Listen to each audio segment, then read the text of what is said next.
My name is Evelyn Hart. I'm a CFO in Boston. Numbers don't scare me. Missing money does. I drove back that night in the rain with the radio off and my hands locked around the steering wheel so tightly my knuckles hurt. Ohio disappeared behind me mile by mile, but that sentence stayed in the car. You've never sent us $1. For 5 years I had wired $3,000 a month into a joint account opened for my parents' care. Medication, repairs, groceries, co-pays, whatever they needed. My mother hated being a burden, so I created a system that would let her accept help without turning it into an emotional event. My brother had offered to manage the logistics. I let him. That was my first mistake. At a gas station in Pennsylvania, under a yellow light that made everything look tired, I did the math. $3,000 a month, 60 months, $180,000. Gone. Not misplaced, not forgotten, directed. And suddenly every small family conversation of the last 5 years rearranged itself in my head like files being sorted into the right folder. The new roof my mother thanked my brother for. The insulin my father said Adrian had covered. The hospital copay he once called me about at 11 at night because he was between paychecks. I had paid those things already, or I thought I had. By the time I reached Massachusetts, I didn't have peace. I had a plan. People think family favoritism starts with big moments. It doesn't. It starts in the tiny repetitions. When I was 8, I brought home a perfect math test. My mother glanced at it and said, "Did your brother help you?" He had not. He was in the den eating cereal and watching cartoons. But that was the shape of our house. Adrian was brilliant by default. I was useful by effort. When he got into medical school, my parents pulled $40,000 from savings. When I got into business school, I took out loans. When he graduated from residency, my mother stood in the church hall and announced, "We finally have a doctor in the family." When I got my MBA, she mailed flowers to my apartment with a note that said, "Proud of you, sweetheart. Are you coming home for Christmas?" By 30, I stopped expecting praise. By 35, I stopped expecting to be seen. So no, what she said over pot roast didn't destroy me. What destroyed me was realizing I had spent 5 years quietly supporting 2 parents who had never received a cent of it. And 2 days later, I learned my brother had used my silence to build himself a public halo. My friend Celeste Vaughn called on a Monday morning about an unrelated foundation matter. We had known each other for years, the kind of friendship built in conference halls, bad coffee, and confidential professional truth. We handled business first. Then she said, almost casually, "By the way, Fairmont Regional wants you to speak at the gala next month. Your firm's leading the cardiology wing pledge, and your brother's being honored too. Matching gifts, apparently. Smart positioning." I went cold. Matching gifts? "Yeah," she said. "He's listed as a personal matching partner. $250,000, right? I assumed you knew." I looked out the window of my office at the harbor and said nothing for one beat too long. Then I answered carefully, "No, I didn't know." She thought he was planning a surprise. I knew Adrian better than that. My brother didn't give surprise gifts. He gave surprise narratives. And if he had put his name beside my firm's donation, that meant one of 2 things. Either he had suddenly developed $250,000 I knew he did not have, or he had gotten very comfortable lying on official paper. I thanked Celeste, hung up, and walked straight to compliance. Daniel Mercer had spent 30 years becoming the kind of man people feared politely. He was bald, precise, and incapable of being charmed by anyone with a title. I trusted him instantly because men like Daniel worship only one god, documentation. I closed his office door behind me and said, "I need a formal audit." He waited. I said, 5 years of transfers from my personal account into a joint account in Ohio. My parents are primary names. My brother is an authorized signer. I also need donor verification on any personal pledge attributed to Dr. Adrian Hart tied to our cardiac wing contribution. He looked at me for a long moment. "Connected party?" "Yes." He folded his hands. "You understand what happens if the findings are material." "I want them material," I said. "And I want them written clearly enough to survive a courtroom." He nodded once. 3 weeks. 3 weeks. The gala was in 6. That was enough time for the truth to either save me or ruin what was left of my family. On Wednesday night, I called my mother. I kept my voice flat, bank teller polite. "Mom, the joint account. Do you ever log in and check it?" A pause. "Oh, honey, Adrian handles all that. You know he's so good with those things." My throat tightened. "Have you ever seen the statements?" Another pause. Longer this time. "Why are you asking? Is this about Sunday?" "No," I said. "It's about the account." "Well, your brother does so much for us. He paid for the roof. He drives your father to appointments. He keeps everything organized. The roof. I had wired extra money for the roof. I nearly laughed, but there was nothing funny in it. Mom, I said softly, have you ever logged in? Her voice changed then. Defensive, irritated, vaguely wounded. Don't turn this into one of your corporate interrogations, Evelyn. I stared at my kitchen wall. I live in Boston, Mom, I said, not in a courtroom. I know what I mean. I ended the call 5 minutes later and opened my laptop. The password to the account portal was still the one I had set up for her years ago. She had never changed it, because she had never used it. By midnight, I knew something that mattered more than the missing money. My mother had not chosen my brother over me in this. She had been managed, controlled, handled, which somehow made it both better and worse. I thought the next person to confirm it would be Daniel. Instead, it was Adrian's wife. I met Claire by accident at a tax conference hotel in Chicago. She recognized me first.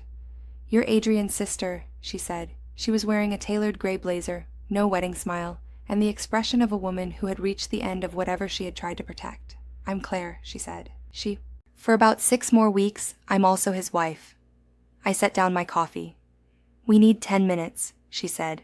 We sat on a bench near the ballroom doors, and she gave me the kind of information women only hand each other when they've already accepted the damage. 3 things. First, she was filing for divorce. Second, she believed Adrian had a gambling addiction.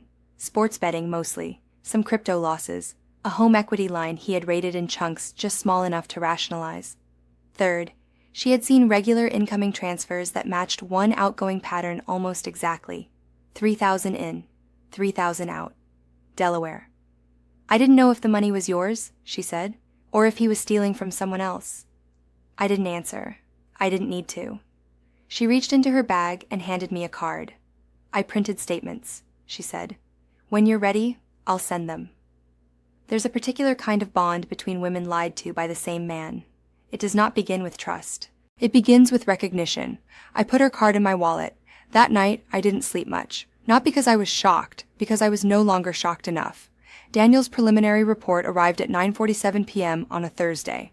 I was on my couch with a glass of wine warming untouched beside me when the email came through. I opened the file, then I opened it again, then I read it a third time just to make sure rage had not distorted arithmetic. It hadn't. 5 years of transfers, $180,000 in, then dispersed. $94,000 to an online sportsbook licensed in Delaware, $38,000 to a crypto exchange, $48,000 routed into Adrian's personal checking in small deposits that looked designed not to draw immediate attention, 0 to utility providers, 0 to pharmacies, 0 to roof contractors, 0 to my parents. I leaned back against the couch and stared at the ceiling. My brother had not simply stolen from me. He had used me as a shield. I was the trustworthy daughter, the invisible one, the one no one questioned because I had built my whole adult life on competence, and he had turned that into a pipeline. Then came the second report. Tax liens. A civil action in New Jersey connected to gambling debt. A vehicle lien cleared by a family loan. Public records. Standard due diligence. Nothing dramatic. Just boring, lawful paperwork. The kind men like my brother never imagine will one day become their biography. The next Sunday, I called my father. He answered from the garage, baseball game murmuring in the background. Dad, can you talk privately? A door closed. The game softened. Sure, sweetheart. I swallowed. The joint account. Has Adrian been handling it completely? He's been helping, my father said carefully. Helping how? He brings cash sometimes. For your mother's hair. Groceries now and then. My father had been a bookkeeper for 31 years. He understood ledgers better than feelings, and yet there he was, describing himself being handed cash from an account that had supposedly existed for his care. Dad, I said, have you or Mom ever seen that account statement? Silence. Then, no. Not ignorance. Not exactly. It was the sound of a man admitting he had avoided looking at something he suspected would hurt. Please don't fight with him, he said quietly. I'm not fighting, I answered. I'm documenting. He breathed in, and in that breath I heard it. Not loyalty to Adrian, but fear of what truth would do to the family architecture they had both depended on for decades. I told him I loved him. He told me he'd see me at the gala. Neither of us said what we both knew. By then, everything would be different. A week later, the gala program arrived by courier. Cream paper. Gold foil. Thick enough to feel self-important. I stood in my kitchen reading it while the kettle boiled behind me. At the top, my firm's $18 million lead commitment. And below it, under secondary recognition, Dr. Adrian Hart, matching gift partner, personal pledge, $250,000, there was even a photo.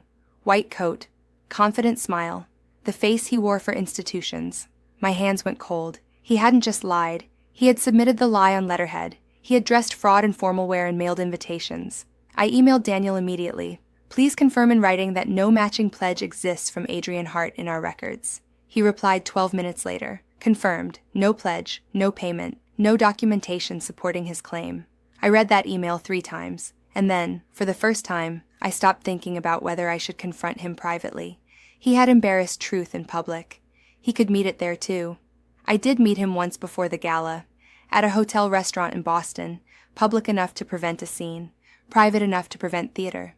He arrived smiling. That was his mistake. I placed a gray folder on the table between us and said, I know about Delaware. I know about the crypto. I know the money never reached Mom and Dad.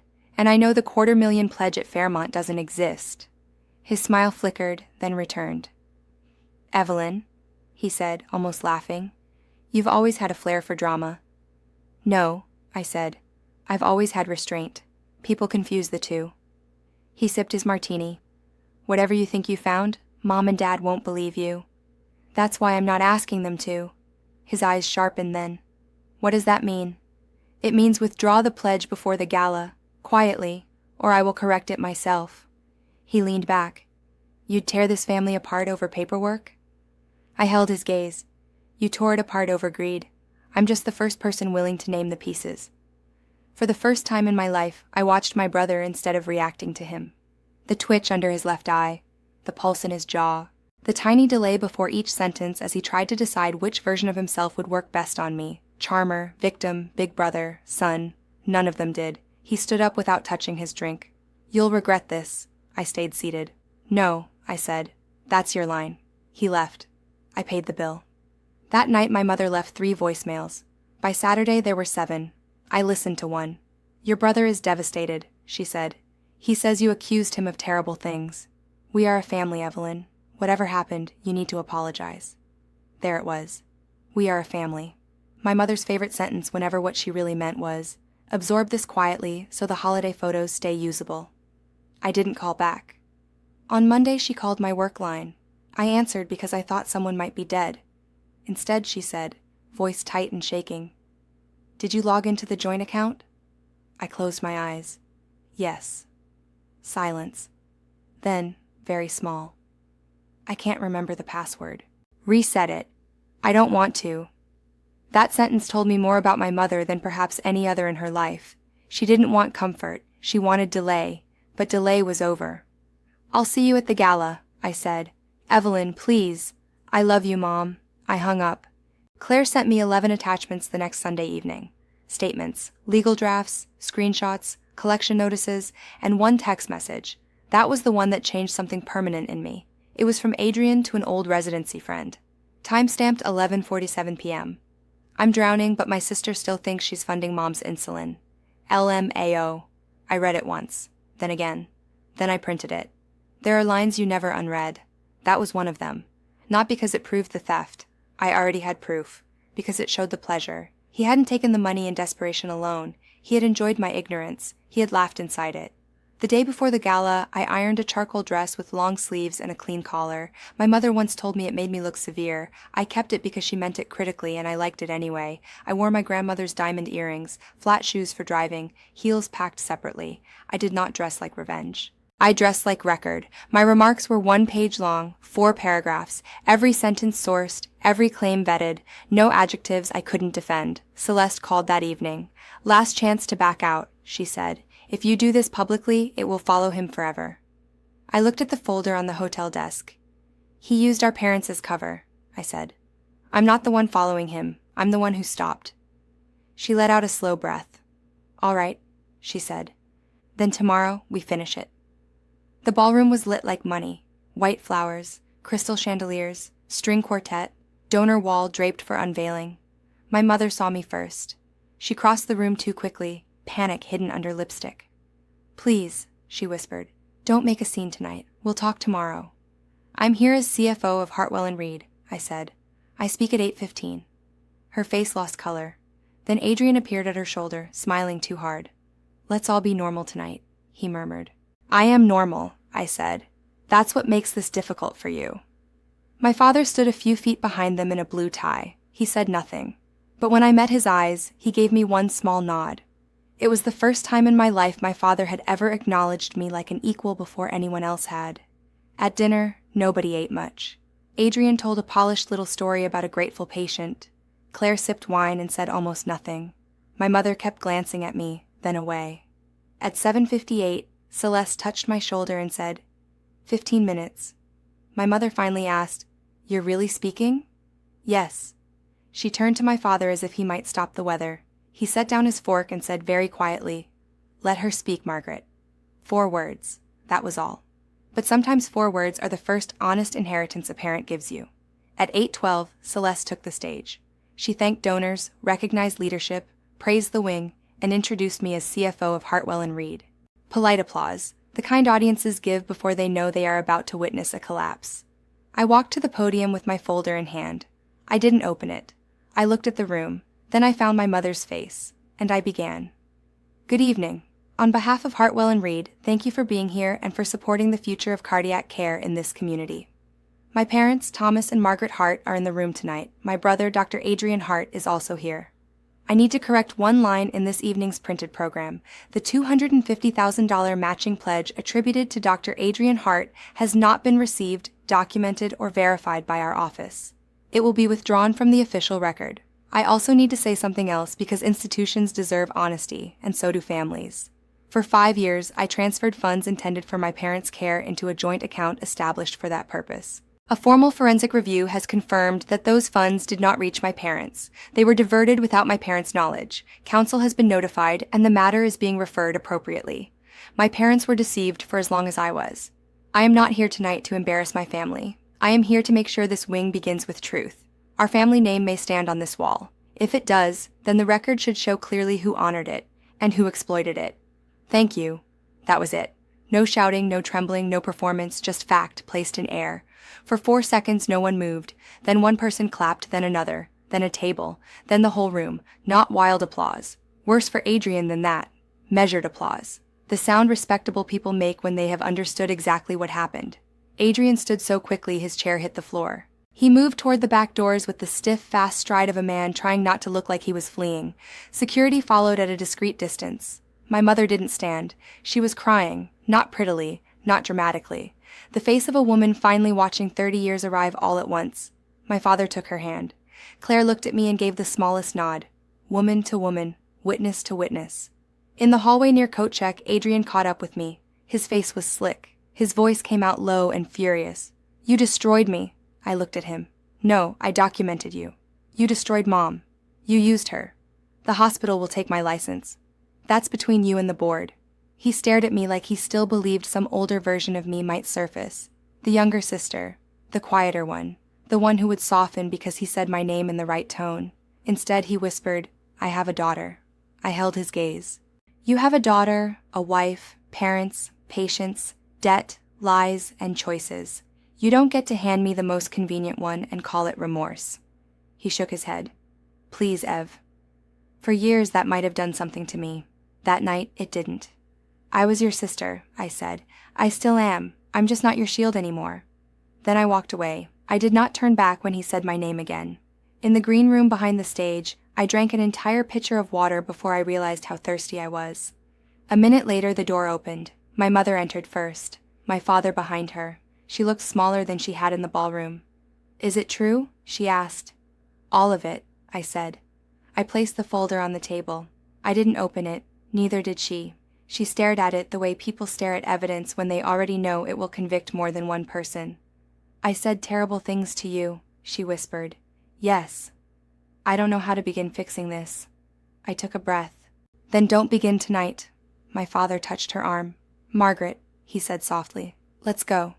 She nodded, touched the folder with 2 fingers, and left without taking it. That mattered to me. For once, she did not ask me to carry the emotional burden for her. The next week unfolded exactly the way boring justice usually does. Hospital statement, internal review, medical board complaint acknowledged. Claire filed for divorce. The local paper ran a careful article about a physician under investigation without naming him because they didn't have to. Everyone knew. And on Friday, I sent a separate $100,000 gift in my parents' names directly to pediatric cardiology. Not through a family narrative, not through Adrian. Straight wire, clear memo. For Mom and Dad, with love from your daughter. Documented. Final. My mother called the following Sunday morning. I answered on the second ring. I went to the bank yesterday, she said. A young man helped me log in. I saw everything. I said nothing. Then she said the sentence I had wanted all my life and no longer needed in the way I once had. I did not raise you fairly, she said. I wanted a son to be proud of so badly that I stopped seeing the daughter I already had. My throat tightened, but I kept my voice steady. That's true, she cried quietly. Your father told me I turned you into a ghost in your own house, she said. I almost laughed through the ache in my chest. That sounds like him, I said. I don't know how to apologize in a way that counts. Then start by telling the truth, I said, and keep telling it. I will. I believed her, not because she cried, because for the first time she did not say Adrian's name once. 2 months later, Celeste told me the medical board had suspended Adrian pending investigation. The hospital placed him on unpaid leave. Delaware filed civil action over gambling debt. Bankruptcy paperwork followed. Claire got primary custody. Adrian moved back into my parents' house, into the guest room that used to be mine. Once, that fact would have tasted like victory. It didn't. It tasted like consequence. My father called one afternoon and asked if I would meet him alone for coffee the next time I was in Ohio. I said yes. At a diner off Route 14 with paper placemats and weak coffee, my father folded and unfolded a sugar packet before saying, I knew something was wrong for a long time. I was afraid of what seeing it would require of me. I looked at him for a long moment. That's honest, I said. He nodded. Then he said, I'm proud of you, Evelyn. I should have said it years ago. I'm saying it now, and I'll keep saying it until you believe me. I wish I could tell you that hearing that healed everything. It didn't. Healing is not a movie. It is repetition. But it mattered. More than he knew.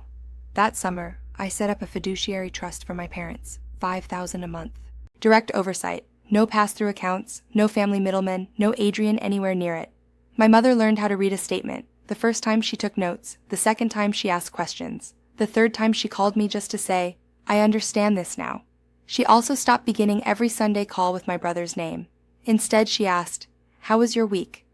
Do you know how strange it is to be 40 and finally heard by the woman who taught you silence?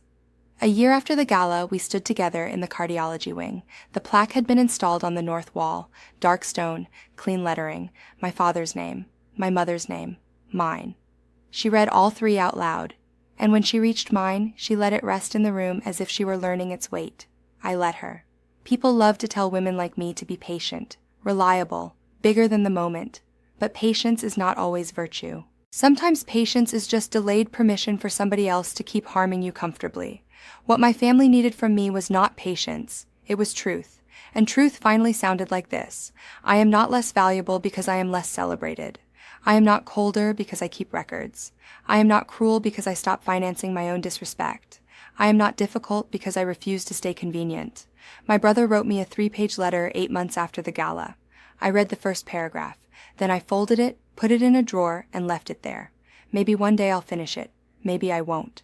Justice, I learned, is not always forgiveness. Sometimes justice is simply this. The lie stops with you. The money stops with you. The performance stops with you. And the next generation sees the truth before they learn the script. So, if you are the reliable one in your family, the quiet one, the capable one, the one who sends the money, makes the calls, keeps the birthdays, absorbs the tension, and receives none of the credit, hear me carefully. Do not wait for a perfect dinner where everyone suddenly becomes honest. That dinner does not exist. Do not wait for applause before you tell the truth. Applause is late. Truth is not. And do not burn everything down just to prove you were hurt. Build a gate instead. Lock it. Keep the key. Then decide, from strength, who enters and who does not. Every morning now, I drink my coffee before I answer my phone. It's a small rule. 8 minutes of peace before anyone gets access to me. The light in my kitchen changes with the season. Gold in May, silver in November. My grandmother's spoon still has a tiny rose carved into the handle. The cup is heavy and white and warm in both hands. Some mornings it's my mother calling. Some mornings it's Claire sending me a picture of her daughter at the park. Some mornings it's Celeste asking if I'll finally agree to serve on a board. And sometimes it's no one at all. That may be the greatest gift of all this. Silence no longer feels like surrender. It feels like ownership. I used to think the hardest thing I would ever do was finally speak. It wasn't. The hardest thing was accepting that once I did, my life would actually change. It did. My mother listens now. My father says what he means more often. My brother lives with consequences I did not create and cannot erase. And me? I'm still the dependable one. Still the woman with the spreadsheets. Still the daughter who kept receipts. But now, when I walk into a room, I no longer feel like a ghost waiting to be noticed. I feel like the woman who carried the truth all the way to the microphone and did not drop it. That is enough for me. More than enough. And if you are standing at the edge of your own long-delayed truth, coffee cooling beside you, folder ready, heart pounding, then let me tell you this. No one is coming to hand you your moment. You will have to stand up. You will have to smooth your own dress. You will have to walk forward while your knees shake and your voice tries to fail you. Do it anyway, because the day you stop protecting the lie is the day your real life begins. And when it does, don't look back to see who is clapping. Just keep walking.